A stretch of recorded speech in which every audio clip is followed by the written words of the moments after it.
अंग्रेजों ने स्वतंत्रता सेनानियों पर अंकुश लगाने के लिए या स्वतंत्रता के आंदोलन में जो लोग अपना योगदान प्रेस और पत्रिकाओं के माध्यम से दे रहे थे,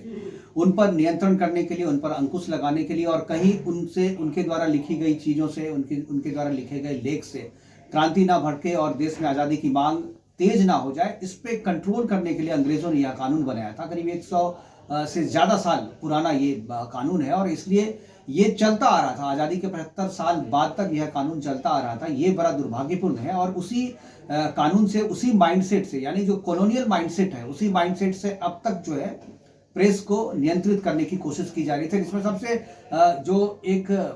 दमनकारी बात ये थी कि जिलाधिकारी के पास इतने पावर दिए गए थे कि जिलाधिकारी जब चाहे किसी भी अखबार, जो पेरियोडिकल्स, जो कि छोटे अखबार जो जिले से निकलते हैं, उनको कभी भी वो बंद कर देता था, कभी भी जो है वो पत्रकारों को जेल भेज दे, कभी भी उस पर मुकदमा कर दे और इसको लेकर के बहुत सारे अनरेस्ट जो थे और बहुत सारे पत्रकार परेशान भी थे। ये जो नया कानून आया है, इसमें इन चीज़ों से आज़ादी मिल रही है और जिलाधिकारी के पास से ये पावर जो है वो हटा लिया गया है। प्रेस का रजिस्ट्रेशन बिल्कुल आसान है, सिंगल विंडो से सारी चीज़ें हो रही हैं और अब जो है सरकार के पास अगर आपने रजिस्ट्रेशन करा लिया और उसके बाद आप जो भी चीज़ें करते हैं, जो भी लिखते हैं, उसमें आपको किसी भी तरीके के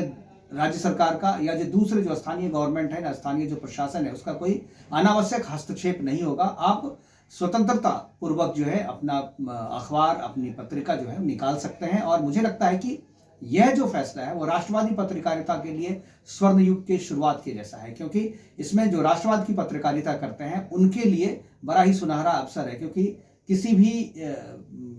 खबर पे